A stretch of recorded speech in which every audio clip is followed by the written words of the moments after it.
Hi guys, welcome back to my channel. My name is Sonia. If you don't know me, welcome. I'm an artist and I also help you become an artist and create beautiful art from the comfort of your own home all by yourself as I walk you through my process and I teach you what I do. I teach you some of the skills that I use that I think you can learn as well. So this week I'll be showing you how I painted this beautiful peony, and I only used 3 brushes and a few different colors and also some white gouache paint, and I'll list some of that, the items I use in the description below. And if you like this video, make sure you like it and subscribe to my channel if you want to see more videos like this.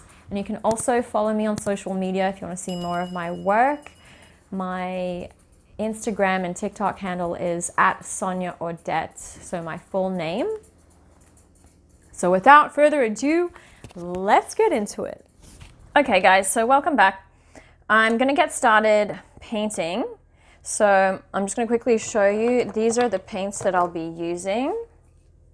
I really love this Daniel Smith Serpentine Genuine. And this is new, I haven't tried this one.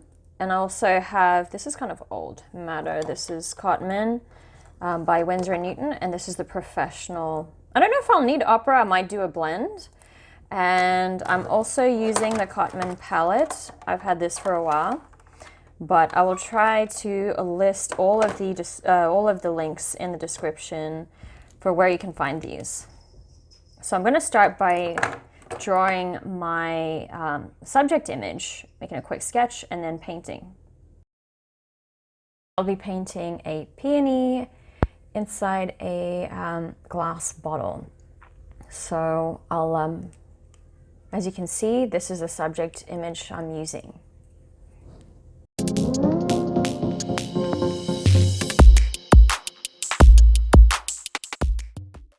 So I've added the colors, and here I already had the Serpentine Genuine, and here as well, I think that was kind of mixed with something.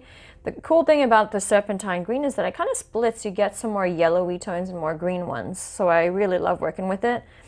And I also added some of this Desert Bronze, which is kind of a greeny shimmery one that I've never used, I haven't used yet. And I also added some opera. I'm probably not going to use a ton of opera, maybe just a hint because it's really bright.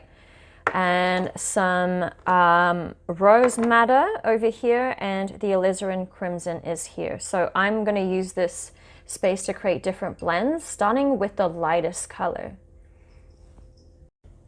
So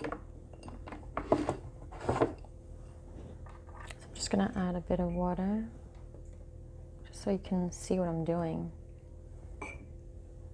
And I'm using this Raphael pen.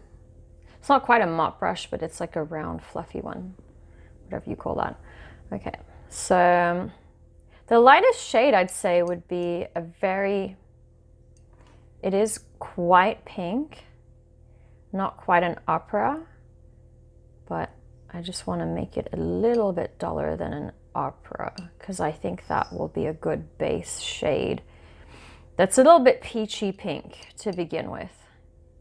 So let's see. So I vaguely added some outlines, but I didn't want to draw in the whole thing because I figured I would just let it kind of do its thing. So here we go.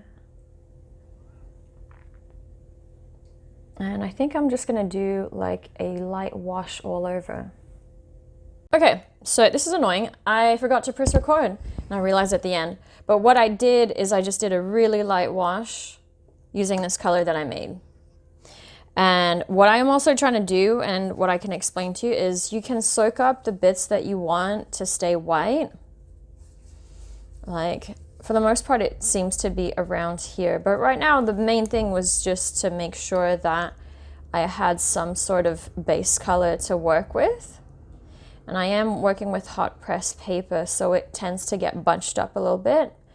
But I wanted that. I wanted to practice using hot press paper. And as you can see in my image, it tends to get darker at the bottom. That's where most of the shade is. And these are really like the aspects that I wanted to concentrate on. but I'll be building the values in layers because that's pretty much what you do when you're using watercolors. I've got a piece of dust here. But you can always use tissue paper to soak up either from your brush or your image, whatever you, wherever you want to take off a bit of paint to reveal a bit more white underneath, wherever you need more light.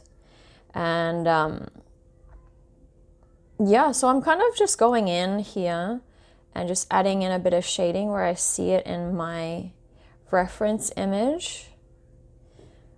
And I'm also going to let that dry for a bit because I really want to build up the color. But so far I've got some sort of a base going here. I don't want it too dark to begin with, but I still want to have kind of just something to work with. And there's a bit more shading here. And then there's a petal kind of poking through here. But most of my shading is kind of at the bottom and kind of at the back here, just to give it a bit of dimension. But as I explained before, I can also soak it up here on the sides. Yeah, which is kind of what I want to do. And I'm going to let that dry now. The other thing I wanted to add was if you see some harsh lines like as it's drying and you don't like that, you can take a slightly wet brush and just blend a little bit. So that won't make the edges of the pigment quite so harsh. Kind of also happens when you're going in too dark in levels, but value straight away, because sometimes I can be a bit impatient. But yeah, so that way the colors are a bit more blended. Sometimes I'll work a little bit here and there, but overall, this is the part where I need to be patient. While the flower's drying, I want to get started on my the stem of the flower. So I figured I might even try this new color that I've never tried. Let's see how that turns out, because it's kind of like a shimmery green. Ooh. It's actually very brown. I might use a bit of the serpentine. So I'm going in here with my precision. I could honestly do more of like a freehand like dab of color. I shouldn't have done that quite so bright, but I do think that watercolors can be a bit forgiving because you can rework them, especially if you have good paper, if you have like 100% cotton. You can go over or soak up like blobs of color, or if you make a little mistake, you can go back in with a piece of tissue paper and soak up what you don't like. But so far, I'm liking this kind of browny green. And the stem is not quite straight. There you go. Did kind of a fluid line. But, and then it goes through the water, like kind of like this, and it bends, obviously because it's in water, it's a bit warmed, and it goes kind of like this. And I could also get started on my water. So I want to start putting in the water, and I want to explain quickly that black is often a bit dull, so I made kind of like a mixture of blue. I believe it was like Prussian blue. I might mix a bit of brown, just so the black can pop a little bit. It's a bit blue toned anyway, and it doesn't seem dull.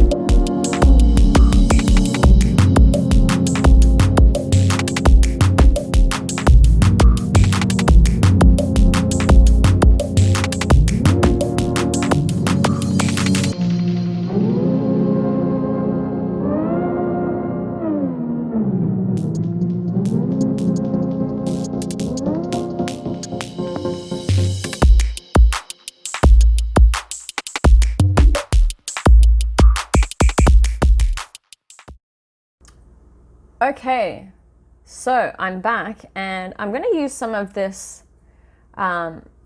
poster paint, this white gouache. I really only use white gouache. I don't normally paint with gouache, but at this point the only time I really use gouache is when I want to apply some lighter colors to my watercolor paintings once they're finished. So, oh, this one, is this a bit dried out? I hope it's not dried out. Maybe not. I don't know. I don't work with gouache too often, but I'm just going to put a little bit on my dish here because I really don't need a whole lot. I really don't. So I can dilute that a little bit with water. I probably should have scooped it out with something. But yeah, here we go. I'm going to wipe it just a little bit. And I want to basically go in and just sort of like add a little bit of white in places where I see like the petals sticking out. So for example, I want to add some white up here. And this is where in my image I kind of see that a bit more detail in here. So I see a bit more white, like where the light is hitting the petal here. So I want to do that with all the places that I need to add the white. And what I also want to do is I want to add white in here as well. I've got some, I don't know if you call it like the pollen, but like the little orange bits inside the flower. I'm not a botanist or someone who's really good with plants or flowers, you guys, but if you know the correct terms, feel free to write them in the comments because I'm happy to learn, you know, new words, especially relating to flowers. I don't know too much about flowers, but I do love them. I think they're pretty, but I enjoy painting them as well, but I don't know everything there is to know about plants or flowers. I just know that I enjoy painting them. But yeah, I'm gonna put this, I'm just gonna let the camera roll while I'm painting so you guys see what I'm doing.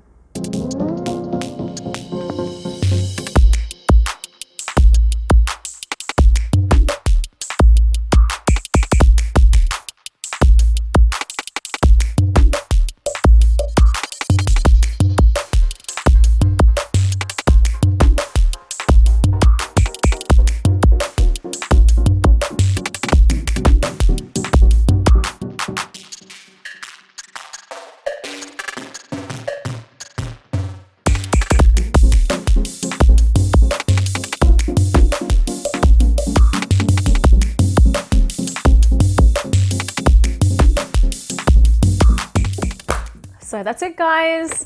That's how I painted it, and I hope you enjoyed my video. If you like these types of videos, make sure you like my videos, and that really helps me as a new YouTuber and growing my channel. And subscribe. Why not? You want to learn and you want to see a bit more of what I do.